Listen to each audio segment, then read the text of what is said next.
Hello, Joe. Good afternoon. Good afternoon. Now, how are you? I'm very well, yeah, I'm good.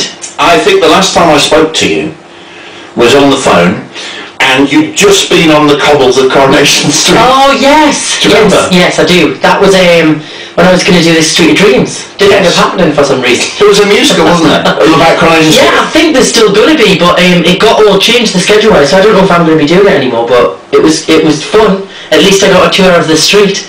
Was that good fun, going around the street? That. Was it? I was having tea and coffee with Maria. Oh, yeah. Cobbles as she was filming. Very nice, very nice.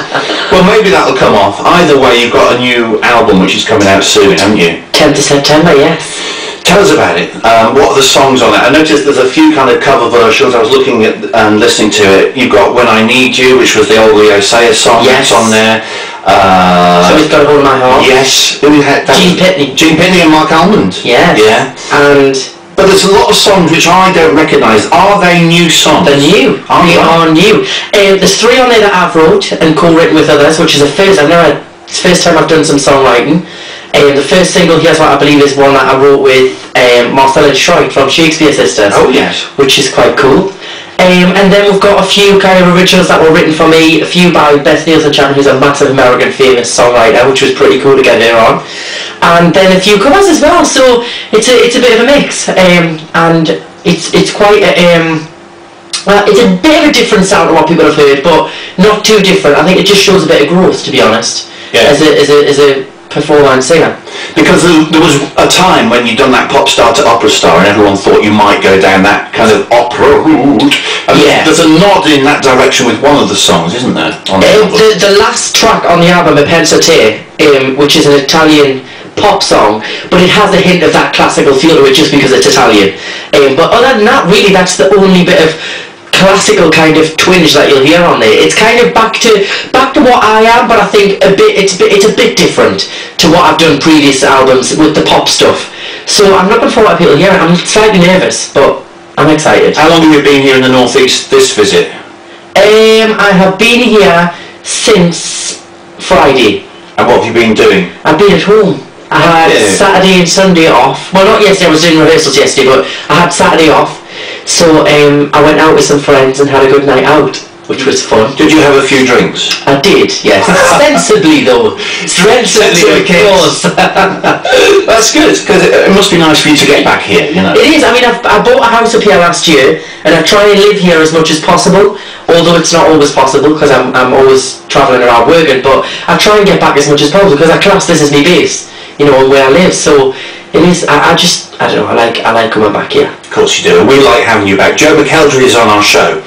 You see, the thing is that, how long ago was it since you won the X Factor? We're going back, what, 3 years now? 3 years this year, I think. That's incredible. The thing is that since then you've kept going. This is what I always think about you. There's been many who've been through Simon Cowell's machine. You know, and it is a machine, who haven't kept going. You know, I'm thinking of poor old painter-decorator chap. You know, we don't hear of him anymore. What's his name? Matt. Oh, Matt Cardle, yeah. You've kept going, haven't you? You kept making songs, you kept yourself in the public eye. Well, I think the only thing I can say is that I suppose I just keep trying to reinvent myself, you know, like any artist does, you know, whether you've been on X Factor or not, the most important thing is to reinvent yourself each time and give it a little more each time. You know, the pop star, opera star thing was a massive risk for me to do last year. It could have gone the total opposite way, but I took a bit of a risk with it and thought, what have I got to lose? You know, let's just go for it and have fun. And that kind of, you know, I suppose it changed people's perception because it actually showed what else I could do, and it showed a different side, which I suppose maybe has kept people interested. And then with this album, I've done a different thing. I've went away, did some songwriting. But you know, I work hard and I try and, you know, I just keep going and try and keep the momentum going. That's all you can do, you know. And I don't really take any of it for granted, which I think sometimes others do. Yeah. You know, maybe never dissing where you came from is a good idea. You seem to be quite good at that, don't you? You know, despite the troubles, we never hear you fighting it, do we? Well, I've always been vocal in the sense of that I don't really have anything to diss it about. You know, it's not an issue for me to diss. You know, I'm happy from where I came from in the show, and I'm proud of the roots that I came from. Yes, you know, I don't want to sit and talk about it all day every day because I've done other things since then. But I just want to build from it, you know, and grow as an artist from it. I don't want to forget about it because at the end of the day, people who supported me watch me on that show, so why would I slag it off? Just seems pretty pointless. True. And you know I'm going to ask you later whether you watched it, because I've got to. It's actually in the law. I've got to ask you whether you watched the new series. Well, it would be stupid for you not to ask, but I caught a little bit of it on Saturday. It's okay. It's only the first one. I don't think it was the best first episode I've ever seen, but you know, it could get better. Let's play Dance with My Father. Is that alright? Go for it. And then obviously we'll play something from the new album later. Dance with my father again.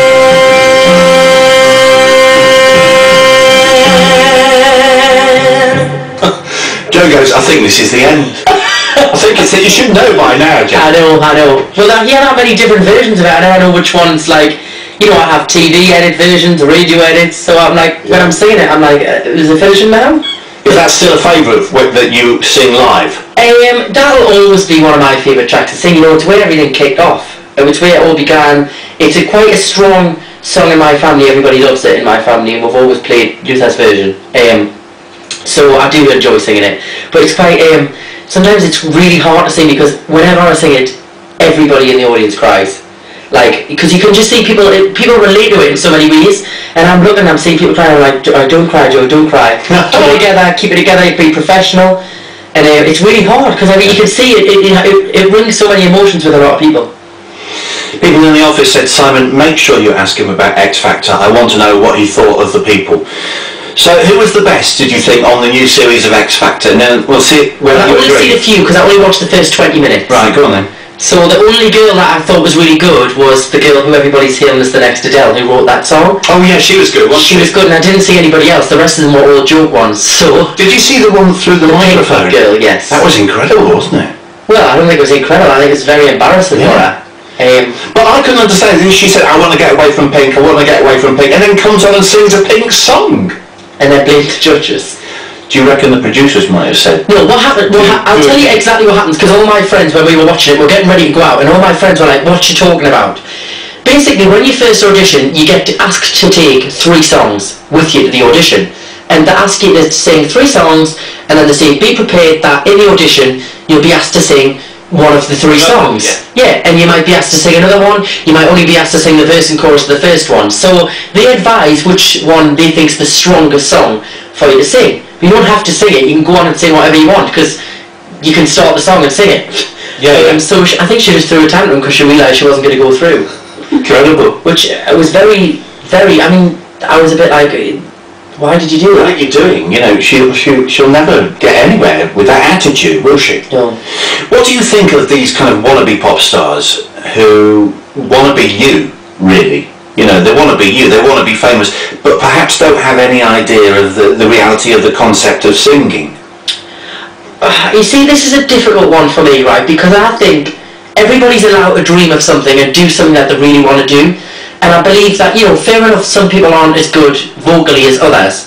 But at the end of the day, if they get on that stage and sing in front of those people, they've fulfilled that dream. That's all they wanted to do, is stand on there, be a part of that show and stand on the stage and sing. And I just think, why not? You know, like, if they're having fun, you know, I disagree with it when it's made into a joke and it's taking the mick out of people.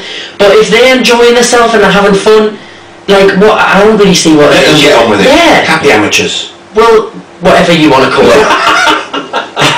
You're so diplomatic. You're so polite. Our Joe's so polite. Joe McElderry is on our show. You're doing the Great North Run again, aren't you? Yes, I am. I'm very I get signed up for this every year, you know, without even saying yes. And then once I know it's for charity, I'm like, of course I'll do it. I do it for Teenage Cancer Trust. Which you do every year? Yeah, I'm the regional patron for the charity, so I'm doing it this year. I think it's like 2 weeks, 2.5 weeks away, it's not long. And you can donate by texting Joe M91 to 70500, and it automatically donates £5 straight to the charity, and none of the money goes anywhere else. It's a very good cause. I'll tell you what I was going to mention, because it was in the press last week, and it said that you didn't mind. You know what I'm going to say, don't you? On the advertising campaign... I know exactly what I'm going to do next. On the advertising, you've heard it all before, on the advertising campaign for the X Factor, you know, there they were with JLS, I think, on there, and One Direction on there, and Leona, but not you. Now the thing is that JLS and One Direction are very nice and everything, but they didn't win it like you did they? No. So why did they leave you off, Joe? Because they're all signed to the same management company and record label, and I'm now with Universal and have my own management, so they're not going to promote somebody that's not with them. That's the only reason I can see that it is, and if that's fair enough. If I was a businessman, I wouldn't promote an artist that was going to go up against other people. So that is the reason? Well, I assume it is. You'd have to ask Simon, but that's why I don't really care. Simon! You know, I've always, like I said just before, I'm proud of the X Factor and where I came from. If they don't want to feature us in the advert, that's fine. But if there's any other reason why, then you have to ask Simon. I don't know why. Yeah. And you don't really care, do you? Not really. Those days are gone now. Well, you know, I'm with Universal. I've been signed to them now for a year. I've released 2 albums with them, which have both done well. I don't really need to be on that advert. You know, I would imagine I'm my own advert right now. The last thing in a cocky way. No, I know what you mean. The last thing I'll say about it is you don't have to win it, do you? And let's be honest, the people that have done the best... At the end of the day, don't win it. It's a platform. It's a platform, and once you've had that platform, you know, it's a great platform for many others, even if you don't win it. It's great. Joe McElderry, thank you for coming in. It's always nice to see you.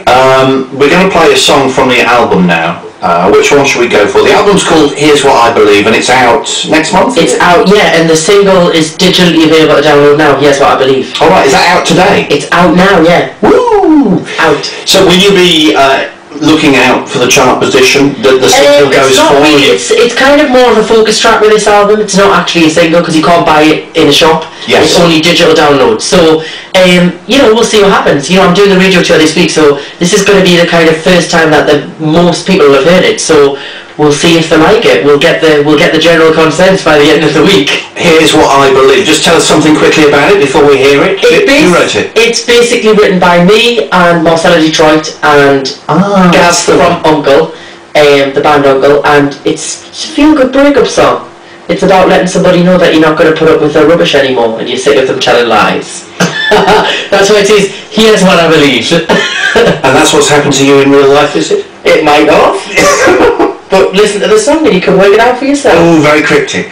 Let's get it on, Joe. Thanks for coming in. It's a pleasure to see you again. Thank you. Good luck with the album. Joe McElderry on the show, and here it is. This is Here's What I Believe.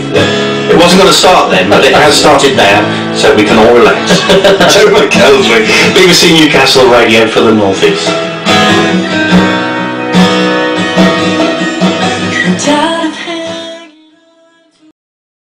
Hello, Joe.